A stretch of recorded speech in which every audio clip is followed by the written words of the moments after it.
really not going to be the sort of standard introduction. You can go to the internet and find out all sorts of things about Cynthia McKinney. But there were two things that I wanted to note. One, I'm going to steal something from Sarah.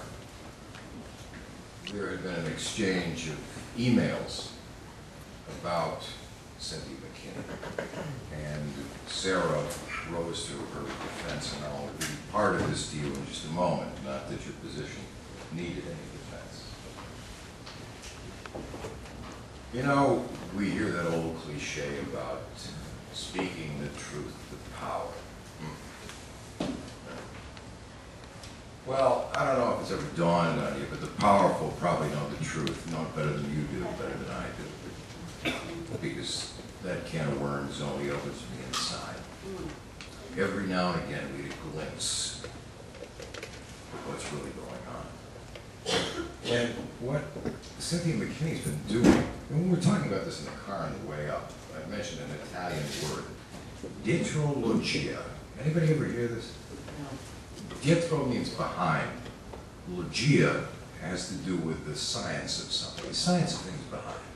Things that aren't readily apparent. Things that you have to think outside the box for, investigate a little bit. And that's precisely what our friend has been doing. Going, putting herself right on the front lines, some very dangerous situations. And Cynthia McKinney is challenging what the powerful do have to say, but more importantly, it's not speaking the truth to power, she's speaking the truth to people. And that's why she's here tonight. And I could go on in this vein, but I know you're anxious. Ladies and gentlemen, Cynthia McKinney.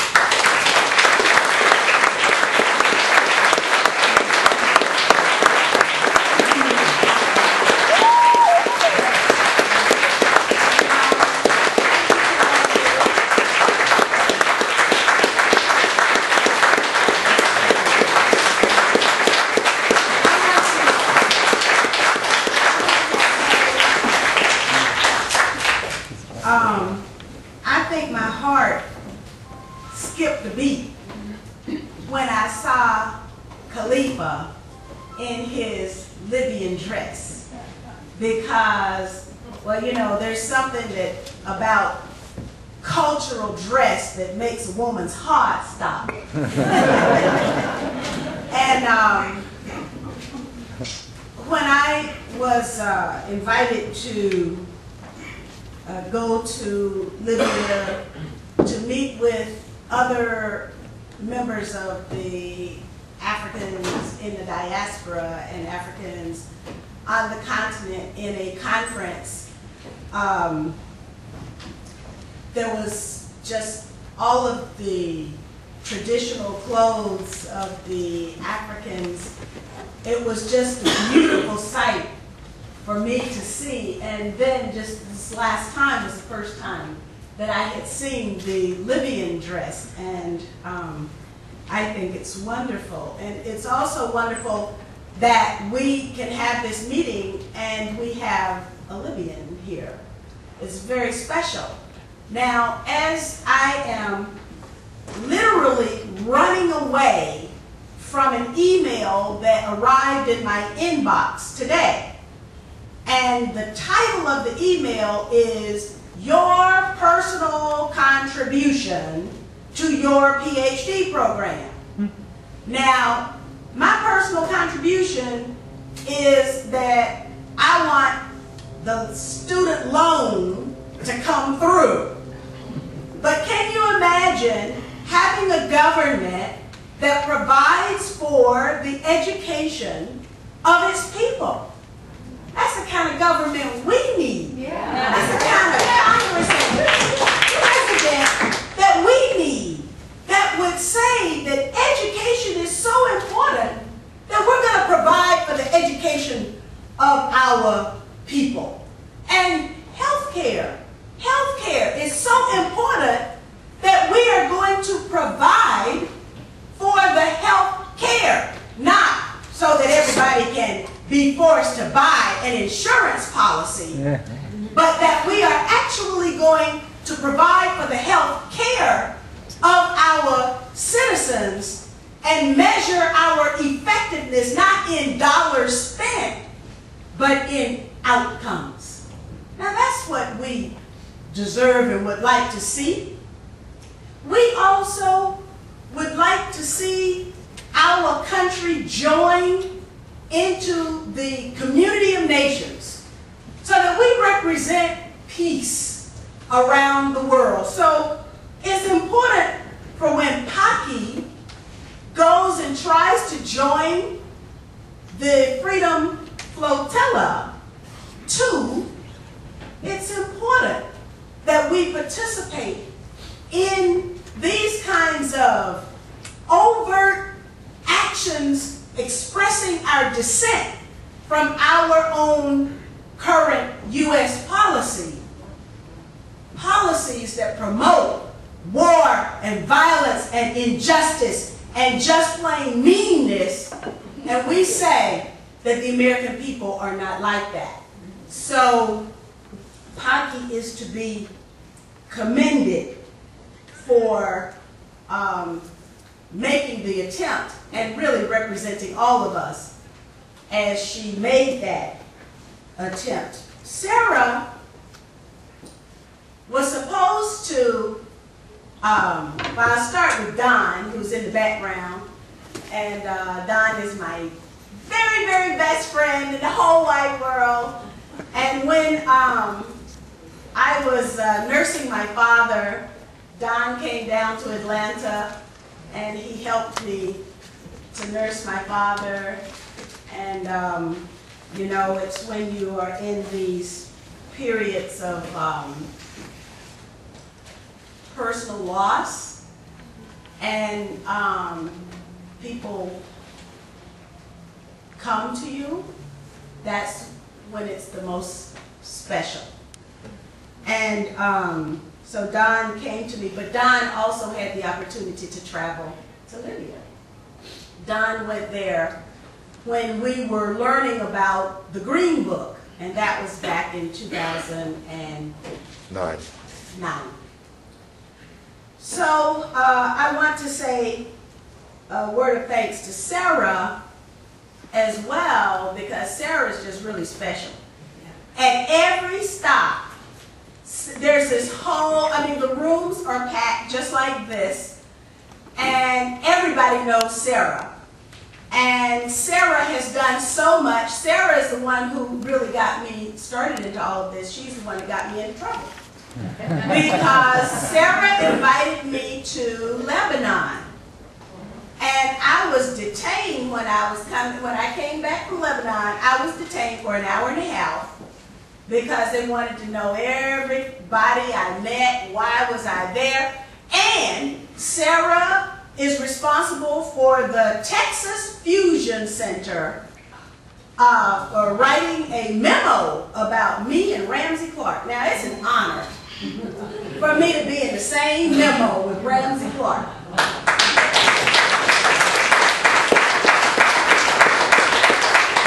Sarah was supposed to go on this delegation that we took to Libya, but she broke her ankle.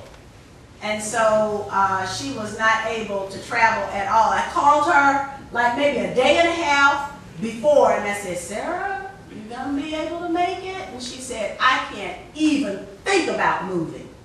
So Sarah didn't get a chance to go, but she's helping me now by utilizing the resources of the International Action Center to help me raise the money so that I can pay back the loan that carried the delegation there. Now, I want to start off by recounting an experience that I had in 2008. Then it was December, and it was the Free Gaza movement that called me on the telephone. I just happened to be at my mom's and my dad's house, and they asked if I wanted to go to Gaza. tomorrow. And I don't know why I didn't think about it. It was the first day of Operation Cast Lead, and, you know, I had sat and watched U.S. bombs rain down on Baghdad in 1991. And when I saw it happening, it looked like fireworks. It actually was pretty. I don't know if any of you will remember what it looked like on television, because they showed it on television. The U.S. bombing of Baghdad in 1991. And it was pretty. It looked pretty. But I knew underneath all of that, it was shimmering that people were being killed. So I set about and I wrote all night, because I was in the Georgia legislature at the time. And the next day, I went to the Speaker of the House and I asked for a point of personal privilege. It was granted to me, and so I talked. And when I got to the point where I said, and George Bush ought to be ashamed of himself, all of my colleagues in the Georgia House of Representatives got up and walked out on me. And it was at that point that I realized, well, I wasn't talking to them anyway. I was really talking for myself, and I was talking beyond those elected representatives who really in the state of Georgia are nothing but good old boys. And if they didn't get it, or if they didn't agree with me, or if they didn't understand, it didn't really matter to me. I was punished. I had a bill, an environmental justice bill. They, you know, trashed the bill, never saw the light of day, died for a lack of a second. They changed the rules of the House and made us say the Pledge of Allegiance every day. But now, instead of pledging allegiance to the flag, guess what my 185 other colleagues in the House did? Oh, no. They turned around and looked at me to make sure I was saying every word. The newspapers across the state of Georgia accused me of being unpatriotic. I was treated like a traitor in every sense of the word, because all I wanted was for my country to stop intervening in the affairs of other countries and let other countries live their lives however they wanted to do so. And so Sarah's talking about demonization. That was just the beginning of my experience with demonization. I know a little bit about demonization. So when the call came in and I said yes, and my father said, "You'll be sitting ducks," that's exactly what it turned out to be. Because in international waters, as we were on our way to Gaza, our boat was rammed. It was completely disabled. It was completely destroyed. And we had to try and figure out in the middle of the Mediterranean Sea who was going to rescue us. The Israelis offered. Of course, we didn't take them up on their offer, because they were the ones that were responsible for us being in the predicament that we were in. It was during this experience, though, because then I also realized I was on a boat and I had never been on a boat before and I didn't know how to swim. So that was a little problematic. But the English doctor beside whom I had chosen to sit because we could speak English together. It was an international set of passengers with all different kinds of languages. But the English doctor yelled out to everyone, prepare yourselves mentally to die. And so that's what I began to do. And I had lots of ideas about what other people were going to think of me. And I was afraid of so much. I was afraid of drowning. What would it feel like to drown? I was afraid of our boat getting me in the middle between our boat and the Israeli warship and getting crushed. How would that feel? It was all of these ideas were going through my head of fear. And then all of a sudden I wasn't afraid at all. There was no fear. Because, you know, I had done my homework on the COINTELPRO program, the counterintelligence program. And I understood that for Malcolm X, he knew that the government wanted him dead. And even on the day that he was murdered, he received a phone call, according to Jim DiEugenio in the book, The Assassinations. He received a phone call and the voice on the other line, on the other end of the phone said, today is the day. Now Malcolm X could have said, I'm going back to Georgia. I'm getting the heck out of here. But Malcolm X told his wife, get the kids dressed. I want them there with me. And Malcolm X showed up at his appointment at the Audubon Ballroom. And guess what? We all know. He was murdered. My other hero, Dr. Martin Luther King Jr. from my hometown. If you read the COINTELPRO papers, you know that not only was Malcolm a target of our own government, but also Dr. Martin Luther King Jr. was too. And in Operation Lantern Spike, there were 11,000 some odd hours, man hours, that were dedicated to Dr. Martin Luther King Jr. in those last 3 months of his life. Operation Lantern Spike. The federal government knew everything he was doing, thinking, saying, and praying. Because our government wanted him dead too. Everything you think you know about the murder of Dr. Martin Luther King Jr. Is a lie. If you are reading the official story.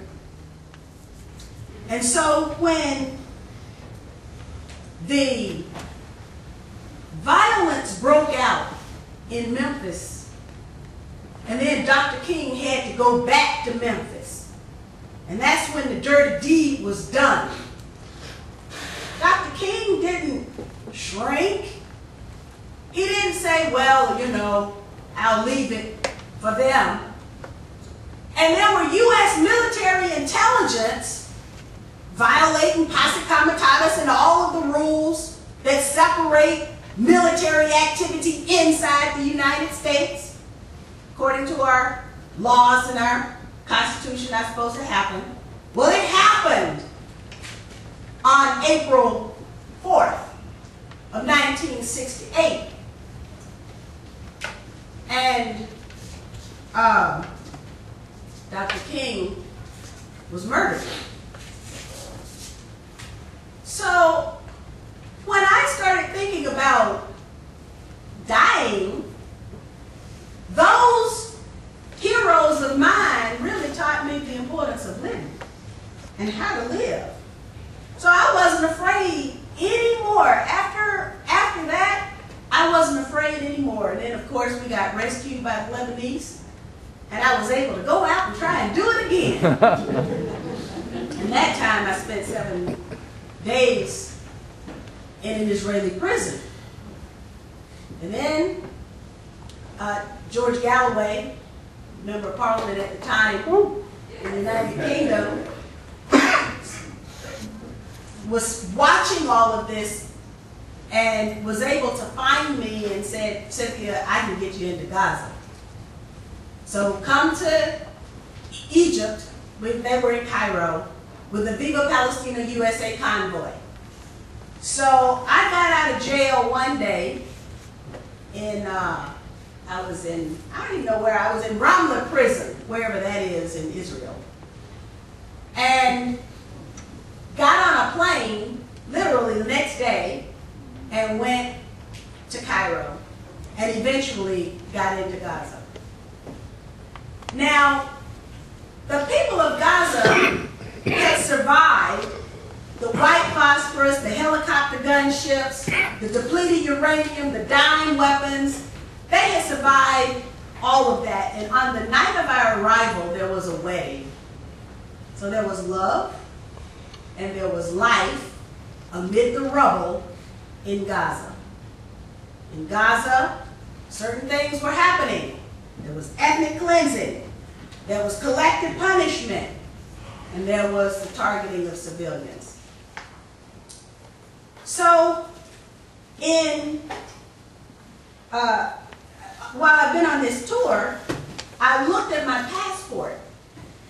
In 2011, I returned from Tripoli on February 17th.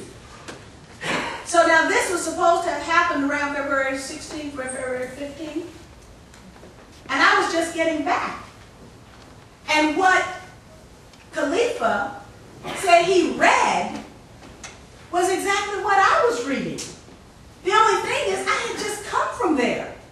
There was no way that what I was reading could have been happening, because it literally had to have happened like the day we left, and that just wasn't, it just didn't seem possible. But of course, I'm a student of the counterintelligence program, so I know about our own media as well. I know about our government, and I know about our media. At the December 1999 trial, where a jury found that the United States government did conspire to murder Dr. Martin Luther King Jr., there was testimony given, and that transcript of that trial is available on the internet for everyone to see and read. You can read it yourself. And it's the editor of Covert Quarterly at that time, who testified as an expert witness. And his testimony was that approximately 30% of the funds of the CIA went for perception management, is what they call it now. It's a media that lied to you, is what I call it. 935 times they lied in the lead up to the Iraq War, because they wanted to make sure that you felt good about your country going in and bombing innocent people. So they had to lie to you 935 times. Condoleezza Rice, George Bush, Dick Cheney, you know the lot. All of them lied. And the media repeated those lies. But according to Project Censored, and I hope you all are fans of Project Censored, in 2003, a court in the United States ruled, in Florida, ruled that it's okay for the media to knowingly lie to you in 2003. But that means then that what they did, the demonization against Dr. Martin Luther King Jr., the demonization and the lies they told about Malcolm X, I guess that was not legal. But now when you look at CNN or Fox and they tell you a lie and they know that they're telling you a lie, that's legal now. So, and then I didn't have to look very far away. I didn't have to look at historical figures. I could look at the way the press have treated me.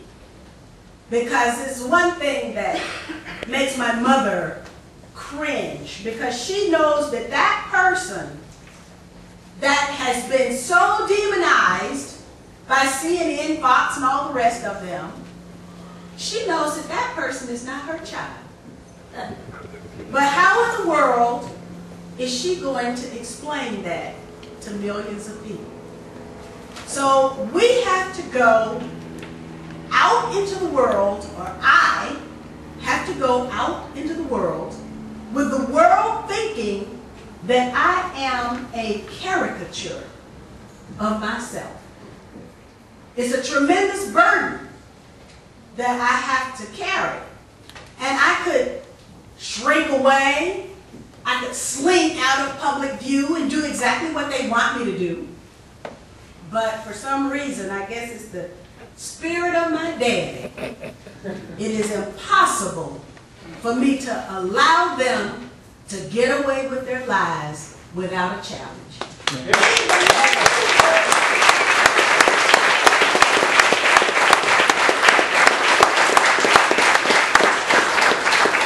Sarah and I have been in too many airports just in the last 6 days. She knows that every time it's like, you know, I am not taking off my clothes. I am not going through that Michael Chertoff radiation machine. And it's like resistance even at the airport. But you know, that's how they also want to keep us so busy on that little wheel that we never ever consider why we're doing, what we're doing, and what they're doing, more importantly. So anyway, for all of what you've heard from Sarah and from Khalifa and my own personal experiences, it was important for me to put this delegation of alternative journalists together to go and understand what the truth was in Libya. And we were there when NATO intensified their bombing. That was 29 bombs over the course of the night. But that wasn't sufficient for NATO, so they started bombing in the morning, in the afternoon, in the evening, and in the night. And on that day of bombing intensification, there were, the first bomb went off at 11 a.m. to 11:30 p.m. that night. We counted 89 bombs. Now, every town we've been in, they have a problem with the teachers. They're passing out pink slips to teachers. Our president just warned us, just, you know, sort of the shot over the bow, that he didn't really want to land anywhere except in the middle of your psyche, is that maybe the Social Security checks won't go out on time. So they are going to threaten the commitments that they have made to our seniors, threaten the future of this country by denying young people adequate education, and for that matter, all of us with lifelong learning. Deny all of that so they can bomb 89 times in one town, 1.5 million people, which is like throwing that into, say, for example, Boston. Can you imagine? 89 bombs, missiles being lobbed into Boston. And so what is the result? Collective security, targeting civilians, and in this case, targeted assassination. All of this stuff is against the law. Our president is committing war crimes. Aside from the violation of his oath of office, the failure to abide by the Constitution, to recognize the War Powers Act, these are overt criminal acts. And people are dying. I had one young Libyan, I'm sorry to say, at one of our meetings, and she yelled out, "Those bombs don't kill people." Well, why has the Pentagon worked so hard to get so many? Because the Pentagon is a killing machine. That's what they specialize in. And that's what they're doing to the people of Libya. Now, I was only there for a little time, and you know, you hear a whiz go over your head, and all of a sudden, you oh my goodness. Or the drone, you can hear the drone, you can hear the thunder clap of the bomb. And imagine if you're a kid. Imagine if you're trying to take exams, as the university students were. When I was there, I visited Alberton University, and they were sitting there, all the stuff, you know, hanging out, and everything from the concussion of the bombs. But they were determined that they were not going to change their lifestyle because NATO was bombing. They were going to go to school, they were going to finish their courses, they were going to finish their final exams, and there's this great defiance of the people. They bombed Bab al-Aziza, which is the place where Gaddafi's daughter was murdered by U.S. bombs in 1986. And now it's like a big place where they have a party every night.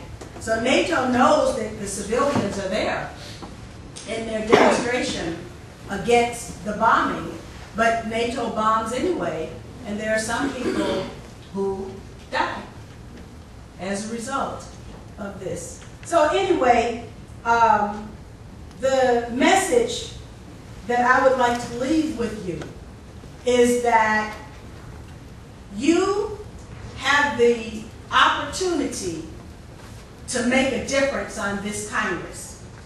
The American people get it before the members of Congress do.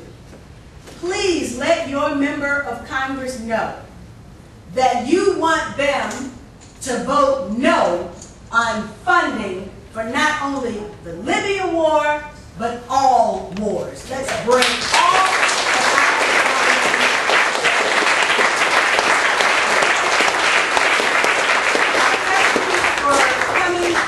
I'm sure that Dr. Nick is going to eventually bring us up for a question and answer. Eventually.